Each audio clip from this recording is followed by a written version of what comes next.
Halo Sobat Raftel Sport, selamat datang kembali di channel yang selalu membahas tuntas analisis dan drama di atas lapangan hijau. Pil pahit, mengecewakan, dan penuh tanda tanya. Mungkin itulah tiga kata yang tepat untuk menggambarkan malam kelabu di Stadion Pakansari. Bermain di hadapan puluhan ribu supporter setia, Timnas Indonesia asuhan pelatih John Hertman justru harus menelan kekalahan telak nan memalukan dengan skor 0-3 tanpa balas dari rival abadi, Vietnam, dalam laga lanjutan babak grup Piala AFF 2026. Sebuah hasil yang sama sekali tidak diprediksi. Harapan untuk mengamankan tiket ke semifinal dengan cepat kini berubah menjadi skenario horor. Peluang Indonesia untuk lolos kini berada di ujung tanduk, karena skuad Garuda mau tidak mau harus melakoni laga penentuan hidup dan mati menghadapi Singapura, langsung di markas kebanggaan mereka. Pertanyaannya, apa yang sebenarnya terjadi pada malam itu? Mengapa taktik kelas dunia yang diharapkan dari seorang John Hertman justru berantakan di tangan Vietnam? Mulai dari gol cepat yang meruntuhkan mental, transisi yang amburadul, hingga matinya kreativitas lini tengah. Mari kita bedah satu persatu biang kerok kekalahan telak Timnas Indonesia di laga ini. Simak ulasan tajam dan mendalam, hanya di Raftel Sport.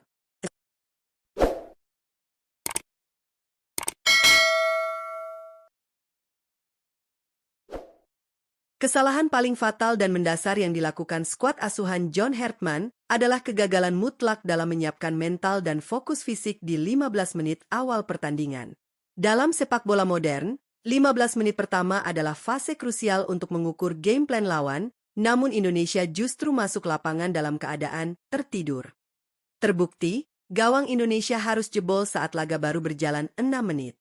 Nguyen Van Enam berhasil mencuri kelengahan barisan pertahanan Garuda, melepaskan tembakan yang tak mampu diantisipasi. Belum selesai kepanikan di lini belakang, petaka kedua datang di menit ke-15 melalui aksi Nguyen Hai Long. Dua gol cepat di seperempat jam pertama ini seakan meruntuhkan seluruh pondasi taktik yang sudah dibangun Hertman saat latihan. Kebobolan di menit-menit krusial ini membuat skuad Garuda kehilangan momentum secara instan. Alih-alih mendikte permainan seperti yang direncanakan, Indonesia justru berada dalam posisi tertekan, panik, dan terburu-buru ingin mengejar ketertinggalan. Keputusan Hertman yang gagal memberikan instruksi pressing balik di menit awal menjadi tanda tanya besar. Faktor kedua yang menjadi sorotan adalah betapa lembeknya respons fisik para pemain kita. Berhadapan dengan Vietnam, siapapun tahu bahwa pertandingan akan dipenuhi oleh intensitas tinggi, tackle keras, dan permainan lugas. Namun, entah mengapa Timnas Indonesia terlihat kurang siap menghadapi tekanan fisikal ini. Vietnam bermain dengan determinasi yang jauh lebih tinggi.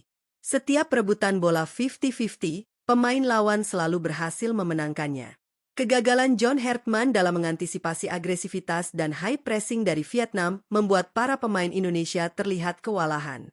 Tim lawan tidak memberikan ruang bernapas sedikit pun. Setiap kali pemain kita memegang bola, selalu ada 2 hingga 3 pemain beringas bermarkas merah yang siap melakukan intercept keras namun bersih. Indonesia kalah dalam duel fisik, dan itu adalah sebuah aib di laga krusial sekelas Piala AFF. Lanjut ke masalah taktikal yang paling terlihat sepanjang 90 menit, hancurnya transisi dari menyerang ke bertahan.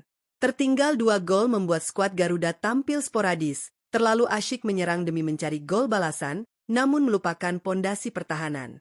John Hertman menurunkan skema 3 bek sejajar yang diisi oleh Rizky Ridho, Jordi Amat, dan Shane Patinama.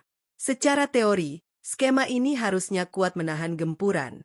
Praktiknya, sangat jauh dari kata memuaskan. Tingginya garis pertahanan yang diterapkan Hertman saat Indonesia menyerang menjadi santapan empuk bagi winger-winger cepat Vietnam. Ketika serangan Indonesia berhasil dipatahkan, transisi bertahan kita sangat keropos. Vietnam dengan sangat leluasa mengeksploitasi ruang kosong yang ditinggalkan oleh para wingback kita. Serangan balik mematikan demi serangan balik terus menghujam pertahanan. Skema 3 back ini seringkali out of position, membuat Jordi Amat dan Rizky Ridho kewalahan meladeni duel kecepatan sprint. Ini bukan hanya soal individu pemain, tetapi kegagalan sistematis dalam meredam kecepatan transisi mematikan lawan. Dan masalah terbesar yang menjadi kunci mengapa Indonesia tidak bisa mencetak 1 gol pun adalah matinya kreativitas di sektor ruang mesin. Lini tengah yang digalang oleh Ivar Jenner dan Mark Locke sama sekali tidak mampu menembus tembok high pressing berlapis yang sangat solid dan kompak dari anak-anak Vietnam. Strategi Vietnam sangat jelas dan brilian, mematikan sang metronom, sang pengatur irama permainan, Tom Haye. Haye selalu mendapat pengawalan ketat man-to-man marking. Ia tidak diberikan ruang dan waktu untuk sekadar membalikan badan, apalagi untuk melepaskan umpan-umpan terobosan membelah pertahanan yang biasa ia lakukan. Akibatnya sangat fatal. Karena Tom Haye terisolasi dan Mark Locke serta Ivar Jenner kesulitan mencari celah, distribusi bola dari tengah ke depan benar-benar buntu. Mitchell Baker di lini serang terlihat seperti berlari sendirian di gurun pasir, kekurangan suplai bola, terisolasi dari rekan-rekannya, dan dengan mudah dinetralisir oleh bek tengah lawan. Tidak ada plan B dari John Hartman ketika sang kreator utama dimatikan oleh sistem lawan. Kekalahan 0-3 di Stadion Pakansari ini bukan hanya meruntuhkan harga diri, tetapi juga mempersulit kalkulasi langkah skuad Garuda menuju babak semifinal Piala AFF 2026. Kini, tak ada lagi ruang untuk kesalahan sekecil apapun. Skuad asuhan John Hartman akan menghadapi laga hidup dan mati menantang The Lions, Singapura, langsung di kandang mereka. Singapura jelas bukan lawan sembarangan, apalagi mereka akan bermain dengan dukungan penuh supporter sendiri. Hartman dituntut untuk memutar otak, melakukan evaluasi masif, dan merombak taktik yang gagal total hari ini.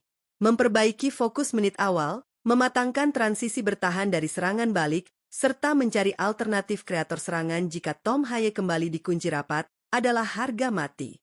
Nah, itu dia analisis tuntas dari Raftel Sport mengenai biang kerok kekalahan telak timnas Indonesia dari Vietnam.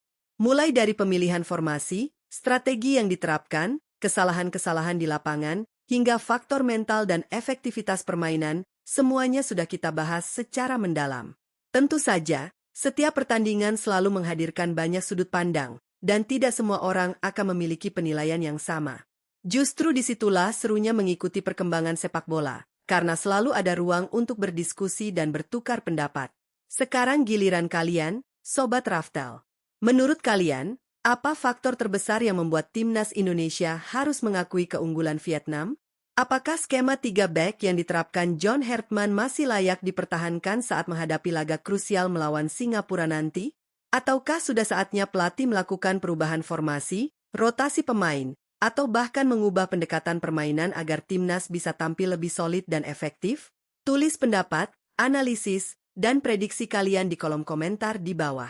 Siapa tahu pandangan kalian akan menjadi bahan diskusi menarik di video Raftel Sport berikutnya. Kalau kalian menikmati pembahasan seperti ini, jangan lupa tekan tombol like sebagai bentuk dukungan agar kami semakin semangat menghadirkan analisis sepak bola yang lebih tajam, objektif, dan informatif. Bagikan juga video ini kepada teman-teman, keluarga, atau komunitas pecinta sepak bola agar semakin banyak yang ikut berdiskusi.